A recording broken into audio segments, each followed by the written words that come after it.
So, up next we're going to have Mr. Chad DeRocher, and he's going to read his poem called Vomity. Clap for him!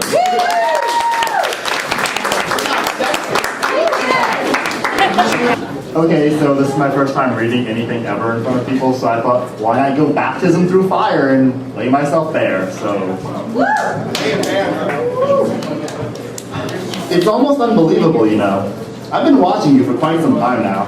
I must say, bravo. You're getting really good at this facade. What? Don't give me that look. You know what I'm talking about. Those fronts you put on? You're always trying to distract people so they don't actually have a chance to notice you. Again with that look, I know you're desperately trying to distract them from your flaws. That crooked smile of yours, that imperfect smile, it's horrendous. Remnants from a childhood of carelessness and laziness. Sure, you take care of them now, but it's too late. The damage is done. Nothing short of expensive and painful dental work will fix it, and I mean a lot of dental work. Oh, but that's not all. Then we have those, what do you call them? Birthmarks? Those embarrassing discolorations littered across your torso? Yeah, those. Enjoy the blemishes, freak. Then there's the main attraction, that hair. Or should I say, lack thereof. You're what, 20? Going to be 21 in November?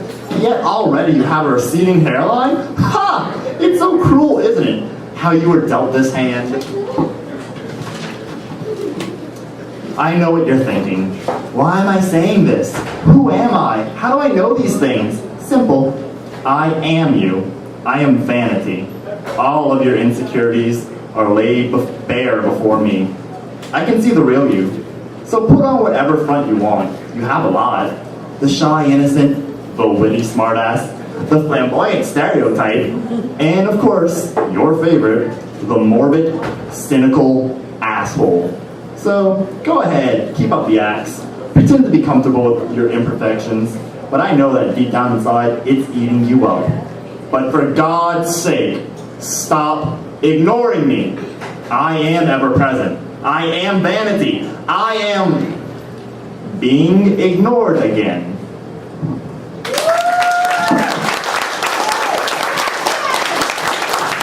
That was really good. I really enjoyed that. You should definitely come read again because that was great. Right? I mean, yeah. So I'm gonna read you guys one more if you don't mind. I got two, but I'm gonna read you. You do? Yeah. All right. Never mind then. I'll just go on. Up next we have Read! You guys are jerks, man. You know I'm joking. You reserve that right. We're married. I'm supposed to mess with you. Oh yeah. I'm sorry, honey. Oh, girl. So there's another untitled piece for you. Title your poetry. No! I don't do what you tell me to do because that's the wrong way to go about education. Everybody, just know this now. What your professors tell you to do is what you should not do. You only have to do it to impress them, but afterwards you're trying to impress everyone else, and really you're only trying to impress yourself, which is what you should be trying to do with everything that you ever create. Impress you, and you've done a great job because you'll never do that. Is that your poem? Yeah, there you go. Now here's my poem that I prepared for you. The moon rises and sets at the same time when perpetual light blinds the one whose eyes take pride in glaring into the sun. One day more, they say, and then you should tell the truth today. But I tell truths every day to the silence of this white canvas. I love you, but you know that even if you don't love me back, I'll find a way to rewind the line between your end and which one was mine to begin with. I'll harness the power of what I don't know into the avenues and tack them onto charred balls of reason, allowing no freedom in the shadow of peace. I hope one day, in some alternate dimension, we can release these swelling bottoms at the bottom of this imaginary ocean to force feed genius into these primates through their will to read, their need for excitement. I hope one day you'll want to feed on the book of me and turn the page to see which direction I fall when the pen which sculpts the letters scrapes into the underbelly of this forgotten language I've learned to speak. I'm tired of existing. Tired of missing the wisher's wishing due to endless cracks open through fissures rifting within the seed sifting of remixing the same ideas with new versions of hype as I ride paper sails through the dense darkness of warm winter nights without purpose or care. And I sleep alone, drifting between thoughts of you sniffling, hoping you'll soon be remembering what's been missing from your side. But this is the last day, and the message has been completed. I lie awake forever waiting on the singing whisper of my final solid memory. Thank you.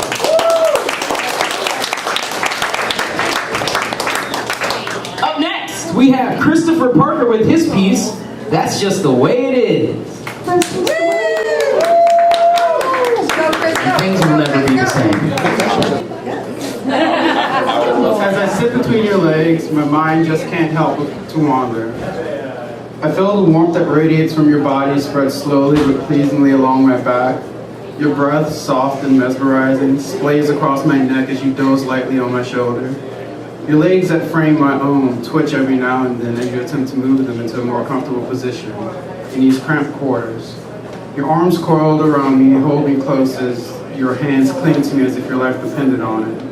In my hazy mind, it gave me a sense of importance that you would do this with me of all people.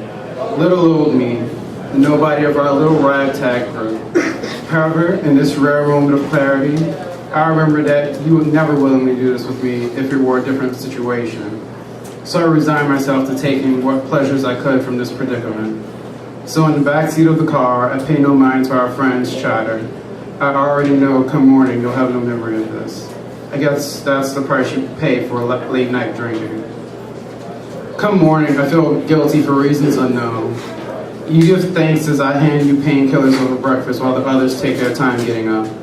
To keep my mind from wandering back to that night in the car, I busy myself with cleaning the place up. By the time I finish, everybody is in the living room. Everyone but you. But before long, you reappear and claim the seat right next to me on the sofa. You're so close, I can feel the heat rolling off of you. So tempting to lean in closer just to feel more of that delicious heat. No, I won't. I can't. So I just sit there feeling awkward because of the feelings that just shouldn't be. You only make it worse when you drape your arm across my shoulders. Don't grin at me, you ass. Before long, people start leaving.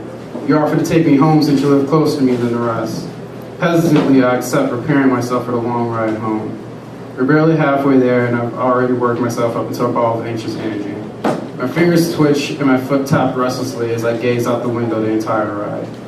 After you shoot me a questioning glance for what felt like the 10th time so far, you place a hand over my own. I tear my hand away as though you've burned me.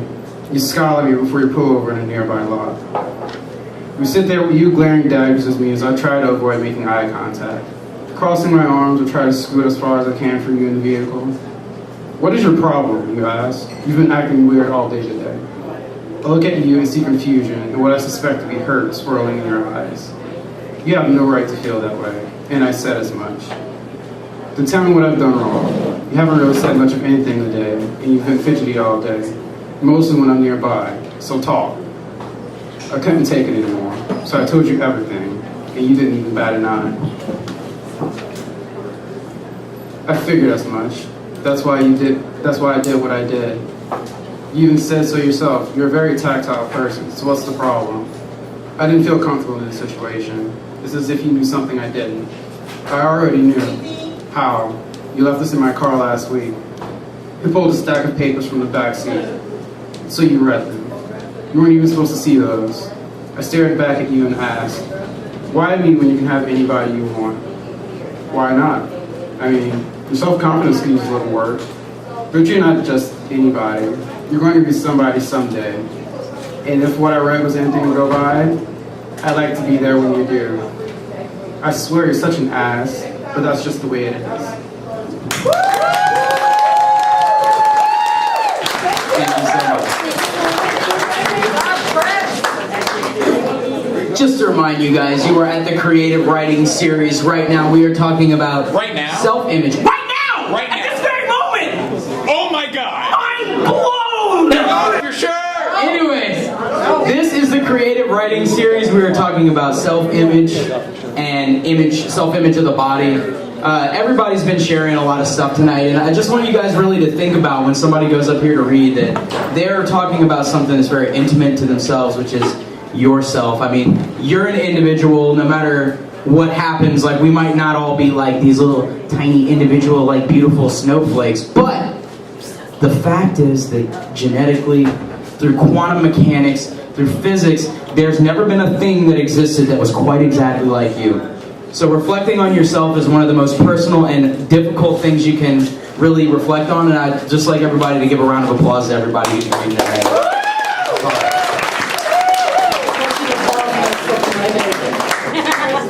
So up next, we have a great reader for you. This is Victoria Verdon, and she's going to read her piece, Grit. Give it up for Victoria. Very welcome. Can everybody hear me? Hey, girl. Hey. I've been told I have a very quiet voice by Frank. Well, that's what? Yeah, I mean, come on. You gotta work that. So this is my poem, Grit. Everyone's a bit French pressed. Tad of pet's milk and teaspoon of sugar, but residue remains in texture, and textures palettes with strokes of taste, strokes of temperament, texture each step of space you enter. Everything evolves around the inside view, until clutching a cream balloon string sends you upward and downward on unstable, bulbous wings. Beyond cranium window perches you perch, touching foreign grit. And mine layers and combines. My palms are full with fresh texture, and I paint my face for battle again. Each choice of view, strengthened by grains gathered. I see, I grasp, I am. I can still feel the grounds on my tongue. Yeah! Thank you, Troy.